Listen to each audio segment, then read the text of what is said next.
गाडगीळ आणि sons limited 1832 पासून। अहिल्यानगर शहरासह परिसरात जोरदार पावसाची हजेरी। जोरदार पावसामुळे दिवाळी सणावर पावसाचं सावट। पावसामुळे बाजारपेठेतील आर्थिक उलाढालीवर मोठा परिणाम। ऐन दिवाळीमध्ये बीडच्या कडा शहरात जोरदार पाऊस। लक्ष्मीपूजनालाच पाऊस आल्यानं नागरिकांची तारांबळ। कडा शहरात दसऱ्याच्या दिवशीही मुसळधार पाऊस कोसळला होता। त्यानंतर आज पुन्हा दिवाळीत पावसानं जोरदार हजेरी लावली आहे। अकोल्यात दिवाळीतच पावसाची जोरदार हजेरी। अचानक आलेल्या पावसामुळे नागरिकांची तारांबळ। पावसामुळे बाजारपेठांमधील व्यवहारांवर मोठा परिणाम। बीडच्या चौसाळा परिसरामध्ये पंचनामे झाले, मात्र अद्यापही 1 रुपयाही शेतकऱ्यांच्या खात्यावर आला नसल्याची माहिती। मदत मिळाली नसल्यानं शेतकऱ्यांनी दिवाळी यंदा साजरी नाही केली, तर शेतकरी अद्यापही मदतीच्या प्रतीक्षेत। लातूरच्या देवणीमध्ये मुसळधार पाऊस आणि पुरामुळे जमीन वाहून गेली। अद्यापही राज्य सरकारची कुठलीही मदत नुकसानग्रस्त शेतकऱ्यांकडे पोहोचली नाही। जमीन वाहून गेल्यानं रब्बीची पेरणीही शेतकरी करू शकत नाही। परभणीच्या गोंडगाव शिवारामध्ये ढगफुटी सदृश्य पावसानंतर सोयाबीनचं मोठ्या प्रमाणात नुकसान। मदत मिळाली नसल्यानं दिवाळी कशी साजरी करावी असा प्रश्न शेतकऱ्यांसमोर उभा।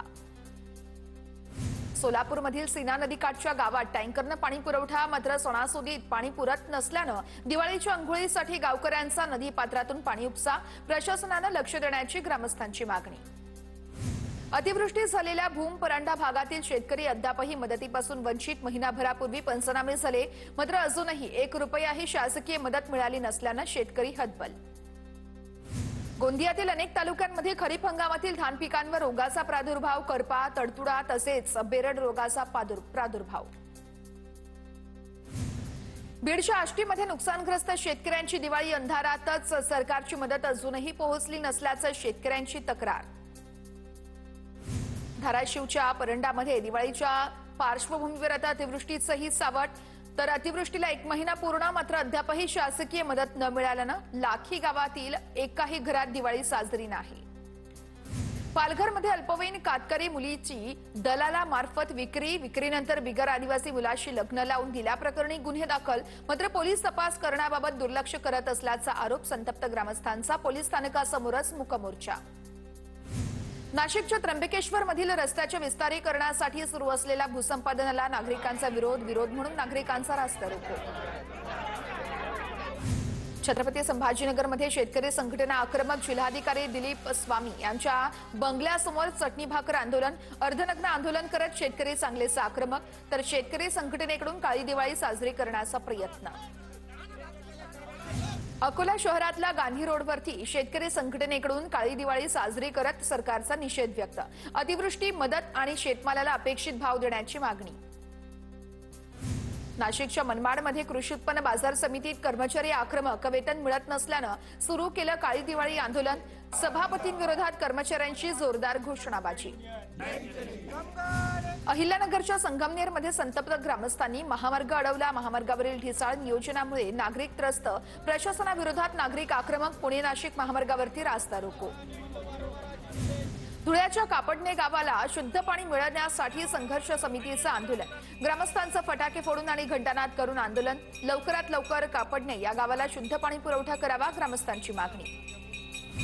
लातूरमधील कार्ला गावातील वृद्ध शेतकऱ्यानं ऐन दिवाळीतच सोयाबीनच्या पिकावर ट्रॅक्टर फिरवला। अतिवृष्टीनंतर हाती आलेल्या सोयाबीनला योग्य हमी भाव मिळत नसल्यानं शेतकऱ्यांचा संताप।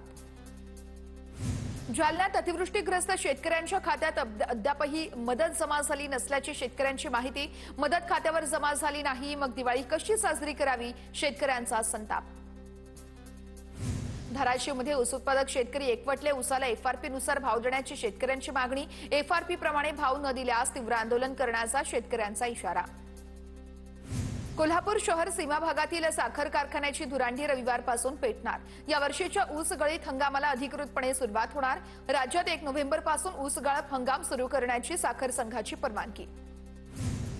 पुण्यात मार्केट यार्ड गुरुवारी बंद राहणार। भाऊबीज असल्यानं दरवर्षीप्रमाणे मार्केट यार्डातील मुख्य बाजारातील फळ तसेच भाजीपाला विभाग, पान विभाग, केळी तसेच मोशी उपबाजार बंद राहणार। शेतकरी आणि खरेदीदारांना मार्केटमध्ये न येण्याचं आवाहन। पुण्यातील कोरेगाव पार्कमध्ये दिवाळी पार्टी आड जुगार खेळत असल्याचा प्रकार। पोलिसांचा बारवर छापा। अधिक तपास सुरू। दिवाळी सेलिब्रेशनच्या नावाखाली पोकर नाईट आयोजित केल्याची माहिती। छत्रपती संभाजीनगरमध्ये मित्रांनीच केली मित्राची चाकून भोसकून हत्या।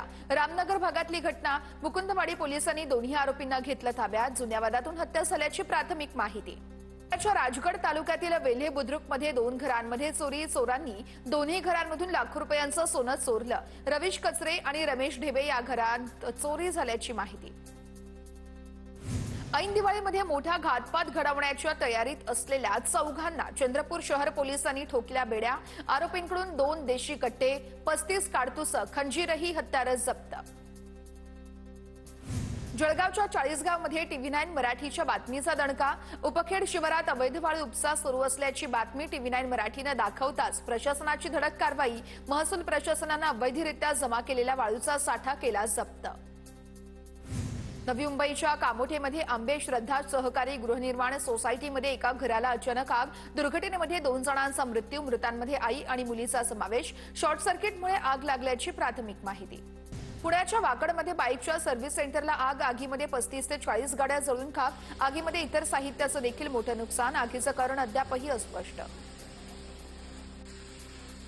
पुणे जिल्हा परिषद आणि पंचायत समित्यांच्या निवडणूक पूर्वतयारीला वेग। प्रशासनाकडून ईव्हीएम मशीनची जुळवाजुळव सुरू। सांगलीहून 3659 आणि सोलापूरहून 2994 मतदार यंत्र मागवण्यात आली।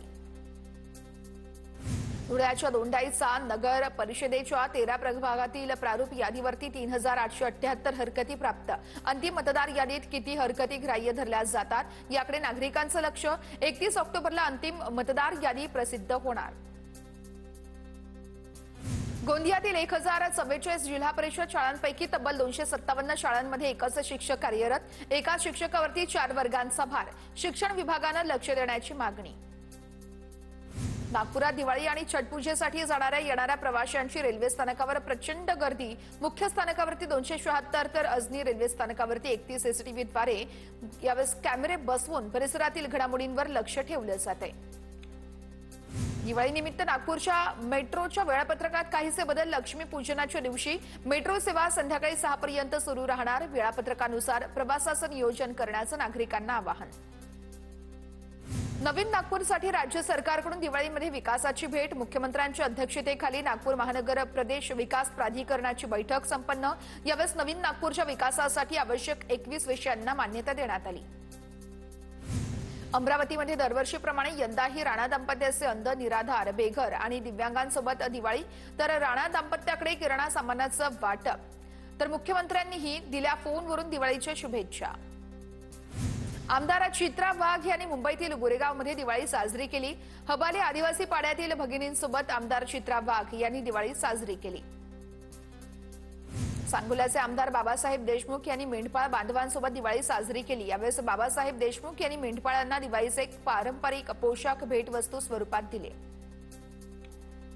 मंत्री नरहरी झिरवळ यांनी आदिवासी समाजाचे देव दिंडवाळी हे पारंपरिक गीत गायलं। वणी येथील जगदंबा मातेच्या दर्शनानंतर गायलं गाणं। तर काही आदिवासी गुराखी बांधव दिंडवाळी मागत असल्याचं पाहिल्यानंतर झिरवळ यांनी त्यांच्याशी गप्पाही मारल्या। दिवाळी सणाच्या पार्श्वभूमीवर शिर्डी साई मंदिराला विद्युत रोषणाईसह आकर्षक फुलांची सजावट। लक्ष्मीपूजनाच्या उत्साहात साई भक्तांसह ग्रामस्थांचाही सहभाग। धुळ्यातील एकविरा देवीच्या मंदिरात दिवाळीच्या निमित्तानं लक्ष्मीपूजन। दिवाळी सणाच्या निमित्तानं मंदिरामध्ये भाऊबीजेपर्यंत दीपोत्सवाचं आयोजन। यवतमाळच्या राहुल गुल्हाने या कलाकारानं जुन्या काळातील 10 पैशांच्या नाण्यावरती लक्ष्मीचं छायाचित्र साकारलं। या अनोख्या निर्मितीद्वारे कलाकार राहुल गुल्हाने यांनी सर्वांना दीपावलीच्या शुभेच्छाही दिल्या आहेत। साताऱ्यातील सज्जनगडावरती मशाल महोत्सवाचं आयोजन। सज्जनगड पहाटे हजारो मशालींनी प्रकाशमय झाला। यावेळेस फटाक्यांची आतषबाजी देखील करण्यात आली।